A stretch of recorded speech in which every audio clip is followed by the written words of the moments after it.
এক কথায় যেটা বলার সেটা হচ্ছে তারুণ্যের সগর্ব আত্মপ্রকাশ। নতুন ভাবনা থিয়েটারে যত আসে তত ভালো। আভাস তরুণদের দল, এর কর্ণধার যে সে নিজেও তরুণ। ইন্ডাস্ট্রির এমন কেউ নেই যে যার সাথে আমি কাজ করিনি এক সময়। ভালো লাগলো এই যে আজকে প্রথম দিন এখানে এসে যে মনটা আরো ভুলে গেল, আমি সেই পুরোনো দিনে ফিরে গেলাম। ব্যারাকপুর সবসময় নাট্যমুখী একটা আবহ নিয়ে চলে।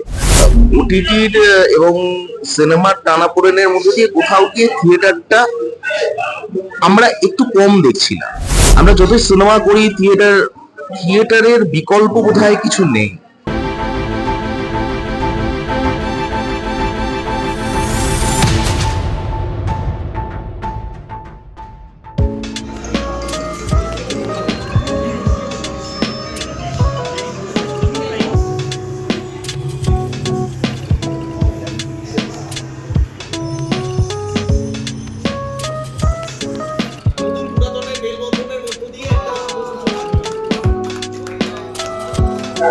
এক অন্তহীন নাটকের বার্তা দিয়ে 19শে জানুয়ারি রবিবার পথ চড়া শুরু হলো আভাসের। বিভিন্ন নাট্য ব্যক্তিদের সাথে নিয়ে কেক কাটিং এর মধ্যে দিয়ে শুভ উদ্বোধন হয়। চলুন আমরা কথা বলে নেব এই উদ্বোধনী অনুষ্ঠানে যারা উপস্থিত ছিলেন তাদের সাথে। দাদা দীর্ঘ 45-46 বছর তো নাটক করলাম। কলকাতায় আমার গুরু ছিলেন ভানু বন্দ্যোপাধ্যায়। ওনার জয়মাকালী বোর্ডিং আমি আমার ব্যারাকপুরে প্রয়াসকে পড়িয়েছি এবং প্রতি কখনো জয়মাকালী বোর্ডিং এ এসেছিল। তারপরে তো জানি না কেমন করে ওর সাথে আমার একটা মানে বিশাল মিল হয়ে গেল। আর বাংলা চলচ্চিত্র জগতে আমি অনেকগুলো ছবি করেছি, তারপর ডিরেক্টর। ইন্ডাস্ট্রির এমন কেউ নেই যে যার সাথে আমি কাজ করিনি এক সময়। কিন্তু আনফর্চুনেটলি ট্রান্সপোর্ট কোম্পানিতে চাকরি করার জন্যে হয়তো সেখান থেকে আমাকে কিছুদিন সরে যেতে হয়েছিল। তা আবার যখন প্রতীক বলল যে এরকম আমরা একটা আভাস করতে চলেছি, আমি শুনলাম সমস্ত ব্যাপারটা এবং এলাম। ভালো লাগলো এই যে আজকে প্রথম দিন এখানে এসে যে মনটা আরো ভুলে গেল, আমি সেই পুরোনো দিনে ফিরে গেলাম। আমি চাই আগামী দিনে আমাদের মানে আভাস নাট্য গোষ্ঠীটা যেন মুক্ত আকাশে ধ্রুব তারার মতন জল জল করে। দেখুন, আভাসের প্রথম জন্মটা হচ্ছে ব্যারাকপুর সবসময় নাট্যমুখী একটা আবহ নিয়ে চলে এবং শুধুমাত্র ব্যারাকপুর নয়, আমরা যারা পশ্চিমবঙ্গে গোটা তথা ভারতবর্ষে বসবাস করি তারা প্রত্যেকেই নাট্যমুখী ভাবনা চিন্তা নিয়ে চলি। কিন্তু বর্তমান সময়ে ওটিটি এবং মানে ওয়েব সিরিজের টানাপোড়েনের মধ্যে আমি ডোন্ট টেক ইট আদারওয়াইজ, আমি কাউকে ছোট করছি না। ব্যাপারটা হচ্ছে যে ওটিটির এবং সিনেমার টানাপোড়েনের মধ্যে দিয়ে কোথাও গিয়ে থিয়েটারটা আমরা একটু কম দেখছি না বা একটু কম হয়তো গুরুত্ব দিচ্ছিলাম। কিন্তু যারা গুরুত্ব দেওয়ার তারা গুরুত্ব দিচ্ছেন। সেই জন্যই হয়তো অনেক নাট্য ব্যক্তিত্বরা বলছে যে আমাদের নাট্যদলগুলো সংখ্যালঘু হয়ে যাচ্ছে। তো বারবারই আমরা বিভিন্ন রকম নবপ্রজন্মের আমরা যারা সবাই রয়েছি, যেমন তুমি রয়েছো, সবাই রয়েছে, সকলে রয়েছে, আমরা বিভিন্ন পর্যায়ে ফিরে আসি। তো দীর্ঘদিন রেডিও উপস্থাপনা চলছে এবং কাজকর্ম চলছে। তো কখন ভাবলাম যে আমরা যতই সিনেমা করি, থিয়েটারের বিকল্প বোধহয় কিছু নেই। আমাদের পরিচয় বা পরিচিতি সেটা হয়তো একমাত্র তার আভাস দিতে পারে আভাস নাট্যকর। সেখান থেকেই আভাসের জন্ম। এবং আভাস নামটা এটাই যে আমরা অভিনয় এবং এখানে এমন একটা জায়গা যেখানে মানুষ নিজেকে তৈরি করতে পারবে। এবং নাট্যদলের এখানে সব থেকে বড় জিনিস হচ্ছে যে মঞ্চটাকে জানা। থিয়েটার করতে গেলে পরে তো প্রসেনিয়াম থিয়েটার বা অল্টারনেটিভ ফরম্যাটে যাই করি না কেন, আগে মঞ্চটাকে জানা, থিয়েটার নিয়ে নাট্যচর্চা, কথাবার্তা, কথোপকথন, বাচিক, আঙ্গিক, বিভিন্ন রকম পর্যায় আছে, সেই পর্যায়গুলোকে জানা এবং থিয়েটার নিয়ে আলোচনা।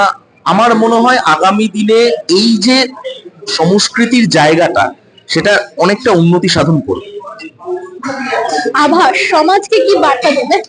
সব সময়ের জন্য আভাস সমাজকে অন্যান্য নাট্য দলগুলো যেই বার্তা দিয়ে এসছে, আভাসও ঠিক সেই বার্তাটাই দেবে, যে সংস্কৃতির বিকাশ, সংস্কৃতি উন্নয়ন। আর থিয়েটার তো শ্রীরামকৃষ্ণদেব তো বলেইছিলেন, ঠাকুর শ্রীরামকৃষ্ণদেব বলেছিলেন যে থিয়েটারে লোকশিক্ষে হয়। আর লোকশিক্ষে হয় যখন, তখন একটা জিনিস মানে কি, আমাদের সমাজ দর্শনটা চেনা যায়। আর সমাজ দর্শনটা চেনার জন্যই হয়তো আমরা নাট্য দলগুলো বারবার ফিরে আসি, সেই রেভলিউশনটা চলে, সেই বিপ্লবটা চলে। আর বিপ্লবের মধ্য দিয়ে আমরা সমাজকে তুলে ধরার চেষ্টা করি, সমাজকে বার্তা দেওয়ার চেষ্টা করি, যে সামাজিক যে অবক্ষয়গুলো হচ্ছে সেই অবক্ষয়গুলো থেকে সচেতন করার চেষ্টা করি মানুষকে। আভাসকে যদি এক কথায় ডেসক্রাইব করতে হয় কি বলবেন? এক কথায় হচ্ছে, আমাদের একটাই ট্যাগলাইন আছে, সেটা হচ্ছে অন্তহীন নাটকের নাট্য বার্তা বা নাট্য চর্চা। এবং আমরা অন্তহীন ভাবে অন্তর্নিহিত কাহিনী নাট্য চর্চা করতে চাই, মানুষকে জানান দিতে চাই যে আসুন, নাট্যমুখী হন। এবং শুধুমাত্র স্পেসিফিক কিছু জায়গায় গিয়ে না, এমন বিষয়টা কি হয় জানো তো, আমরা না যেমন হয়, যেমন থিয়েটার মানেই হচ্ছে নন্দন চত্বর, থিয়েটার মানেই হচ্ছে একাডেমি অফ ফাইন আর্টস। এই মিথটাকে ভাঙতে হবে। পাড়ায় পাড়ায় যদি নাট্যদল না উঠে আসে, পাড়ায় পাড়ায় যদি নাট্য চেতনা জাগ্রত না হয়, এটা হয়তো বহুকাল আগে ছিল, সেই জায়গাটা যদি না হয়, তাহলে কিন্তু থিয়েটারকে বাঁচিয়ে রাখাটা দায় হয়ে যাবে। এটাই হচ্ছে বিষয়। এক কথায় যেটা বলার সেটা হচ্ছে তারুণ্যের সগর্ব আত্মপ্রকাশ। নতুন ভাবনা থিয়েটারে যত আসে তত ভালো, কারণ থিয়েটার হচ্ছে নবীনতার শিল্প, নতুন চিন্তার শিল্প। আভাস তরুণদের দল, এর কর্ণধার যে সে নিজেও তরুণ, বয়সে তরুণ, চিন্তায় তরুণ, এবং আমি যতদূর জানি যে সে তরুণ ছেলে মেয়েদের সংগঠিত করছে। ফলে ইউথ থিয়েটার যে শব্দবন্ধটা সারা পৃথিবীতেই অত্যন্ত জনপ্রিয় এবং অত্যন্ত প্রয়োজনীয় একটা শব্দ, সেটারই একটা ঝলক আমরা ব্যারাকপুরের বুকে পাবো। ব্যারাকপুরে আভাসকে দেখে কি যুব সমাজ আগ্রহী হবে থিয়েটারের প্রতি? সবসময় আগ্রহী হবে, কারণ থিয়েটার এমন একটা শিল্প যেটা সব সময় জানে। থিয়েটার আজ থেকে 2.5 বছর আগেও হতো, প্রাচীন গ্রিসে হতো। আবার থিয়েটার ভেবে দেখো যে এত বদলের মধ্যে দিয়ে থিয়েটার কিন্তু চলেছে। যখন সিনেমা এসেছিল লোকে ভেবেছিল থিয়েটার চলবে না, থিয়েটার চলেছে। যখন টিভি এলো এবং ক্রমশ টিভি সিরিয়াল, কালক্রমে মেগা সিরিয়াল এগুলো জনপ্রিয় হলো, তখনও একবার রে করে লোকে বলেছিল যে এই রে, থিয়েটারের বোধহয় দিন গেল। কিচ্ছু হয়নি, থিয়েটারের জায়গাতেই দাঁড়িয়েছিল।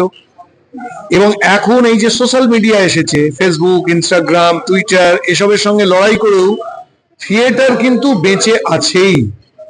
তার কারণ হচ্ছে যে থিয়েটারের মধ্যে দিয়ে সমাজের একেবারে এখনকার কথা, একদম জলজ্যান্ত কথা, জীবন্ত কথা, সেটা যেভাবে ফুটে ওঠে, সেটার জন্যই থিয়েটার সবসময় বেঁচে থাকবে। কাজেই আমি আশাবাদী তরুণরা তাদের পাল্টানো সময়ের নতুন কথা বলবার জন্য থিয়েটারকেই খুঁজে নেবে। যে সময় রমরমিয়ে চলছে ওয়েব সিরিজ, সিনেমা, সে সময় দাঁড়িয়ে এই আভাসের মতো নাট্য দলগুলির দরকার যুব সমাজকে আগ্রহী করে তোলার জন্য থিয়েটারের প্রতি। ঠিক যে সময় দাঁড়িয়ে নাট্য দলগুলি অর্থনৈতিকভাবে ধুঁকছে, সে সময় দাঁড়িয়ে আভাসের মতো যে নাট্য দল তৈরি হয়েছে, তাতে আমরা সকলেই উদ্বুদ্ধ হচ্ছি। আমরা চাই আভাসের পথ চলা যেন দীর্ঘ থেকে দীর্ঘতর হয়। এইভাবেই আভাস পথ চলুক, ছড়িয়ে পড়ুক সকলের মনে।